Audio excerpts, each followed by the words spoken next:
Mohon. Nah, oke, kita akan membaca namanya sensor TPS. Sensor TPS itu apa? Sensor TPS itu adalah throttle position sensor. Jadi di motor injeksi itu ada yang namanya sensor TPS. Nah, ini posisinya di sini, ya, di sini. Lihat ini. Ya, ini throttle body ya. Satu unit throttle body, di bawahnya yang ini namanya TPS. Nah, TPS ini posisinya di sebelah kiri, dia lurus dengan grip gas ini, throttle ini. Nah, ini lihat ini. Ini kalau saya gas, mengendalikan gas, maka butterfly ini akan membuka ruang throttle body. Akhirnya dia akan memberikan jalan udara dari filter akan terisak masuk ke dalam mesin, itu melalui throttle body ini. Nah, yang menentukan volume dari venturi jalan udara itu namanya adalah venturi throttle body. Nah, dikontrol oleh siapa? Oleh TP. Nah, sementara di sebelah kirinya ini ada sensor TPS-nya. Nah, fungsinya untuk apa? Fungsinya gini. Ketika motor itu digas, ya, digas seperti ini. Kita lanjut lagi ya, tadi terpotong.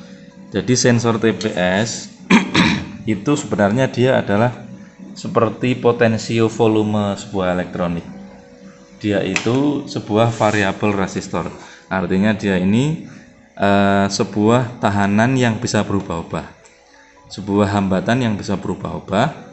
Maka di TPS itu kabelnya kan 3 ya, yang tipe ini kabelnya 3. Nah, 3 kabel di TPS itu isinya kabel input nah, dikasih 5 volt dari ECU, kemudian dikeluarkan menjadi ground 1, terus yang satunya ini output yang nantinya berubah, yang variabel yang berubah-ubah. Jadi dari 5 volt yang diberikan ECU itu nanti dia akan dikeluarkan sesuai dengan ini. Nah, sesuai dengan pembukaan throttle. Artinya ketika pada waktu throttle body atau venturi ini tertutup, ya, tidak membuka udara, artinya 0, ini ketutup, motor belum diapa-apain, urung digas ya. Jadi pada waktu itu variabel resistornya atau TPS-nya itu memiliki nilai hambatan sekitar 0,4 ya, 0,4. Biar kita ambilin kertas sebentar ya. Ini tak orat-orat di sini nanti. Jadi TPS ya, throttle position sensor. Throttle position sensor. Nah, ini ada kabelnya 3 ini ya. Oke, 1, 2, 3. 1, 2, 3. Yang kabel yang atas ini input 5 volt. Dari mana? Dari ECU. Nah, kemudian ini yang ground ya, masanya. Nah, kemudian ini yang menjadi output. Nah, outputnya TPS ini variabel berubah-ubah. Sesuai dengan apa? Sesuai dengan bukaan gas. Nah, jadi kalau gasnya dibuka, di dalamnya TPS ini nanti dia akan bergeser. Nah, itu menentukan outputnya, nilai dari 5 volt ini akan berubah-ubah. Nah, biasanya berapa nilainya? Nah, ini rata-rata outputnya kalau gas tertutup ya paling tidak dia 0,4 lah, 4 sekian ya. Ini voltase. Jadi dari 5 volt dihambat banyak, keluarnya jadi kecil. Nah, setelah dipelintir digas berubah berangsur-angsur, maka dia akan berubah 0,4, 5, 6 dan seterusnya. Ini minimal ya. Maksimalnya dia bisa sampai 4, rata-rata 4,3. sekian volt.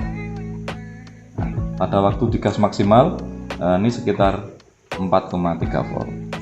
Nah, ini nilai ring voltase yang diatur oleh TPS ya. Jadi kesimpulannya adalah bahwa di TPS ini sebenarnya hanya sebuah permainan dari tegangan, dikontrol oleh hambatan. Jadi tegangan 5 volt dikasih modal 5 volt dari ECU ya, dari ECU, tapi juga nanti masuknya ke ECU lagi, ini juga ke ECU lagi.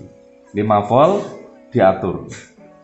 Jadi diatur sesuai apa? Dengan sesuai pembukaan gas. Nah, maksudnya adalah pembukaan angin ya, angin yang masuk ke dalam mesin itu seiring dengan terbukanya throttle, seiring dengan jumlah angin yang masuk, maka pada waktu itu juga voltasenya juga ngikut. Tujuannya apa kalau dibikin begitu? Tujuannya adalah respon dari nilai ini itu dipakai oleh ECU. Nah, setelah ECU mendapatkan laporan nilai ini, laporan dari angka ini, kalau 0,4 kan kecil. Nah, maka ECU tersebut mendapat laporan tegangan kecil. Jadi pas anginnya tertutup, tegangannya kecil. Ya, anginnya tertutup, tegangannya kecil. Nah, tegangannya kecil, maka ECU tersebut akan mengeluarkan output, akan memerintah aktuator yang namanya injektor. Ya, jadi nanti ini ada injektor yang akan nyembur, itu diperintah oleh ECU. Nah, ECU ini dapat laporan dari ini. Nah, jadi ECU ini dapat laporan dari angka ini, itu untuk menentukan durasi dari nyemburnya bahan bakar itu. Artinya kesimpulannya adalah kalau pada waktu gasnya sempit, tidak digas lah ya, atau saluran udaranya sempit, kecil, tegangannya kecil, laporannya sedikit, maka pada waktu itu durasi penyemburannya juga sebentar. Kalau sebentar maka sedikit. Nah, semakin dibuka gasnya, semakin tinggi nilainya, bisa sampai ke 4,3 ini, maka ECU mendapat suplai laporan besar tegangan. Kalau besar, maka durasinya penyemburannya akan semakin menambah banyak. Jadi kalau di motor karbu, dia ibaratnya sekepe dibuka gasnya gitu, ya, anginnya banyak, terus nyedotnya banyak, terbukanya bensin banyak, jadi campurannya menjadi lebih besar. Nah, kalau di sini hanya sebenarnya hanya laporan dari sensor itu diterima ECU kemudian merintah injektor supaya semburannya ini menjadi besar. Jadi pengendalian suplai bahan bakar pada motor injeksi itu memang yang paling utama, yang paling pertama itu adalah dari sensor TPS ini. Nah, tapi sensor itu bukan hanya TPS, atau yang mempengaruhi ECU bukan hanya TPS, ada nanti suhu mesinnya sekian, ya kan? Ada O2-nya sekian dan lain-lain. Jadi sensor-sensor ini masih banyak. Tetapi di antara sensor-sensor yang lain itu yang paling menentukan sekali tugas dari semburan injektor ini itu adalah laporan dari TPS ini. Ya, kira-kira seperti itu. Jadi nanti mungkin lebih cepone, lebih jelasnya, wis megang barangnya itu lebih jelas ya. Nah, ya terima kasih. Ini kira-kira seperti itu singkat penjelasan TPS, mudah-mudahan bisa dipahami, bisa dimengerti. Oke ya, terima kasih. Assalamualaikum warahmatullahi wabarakatuh.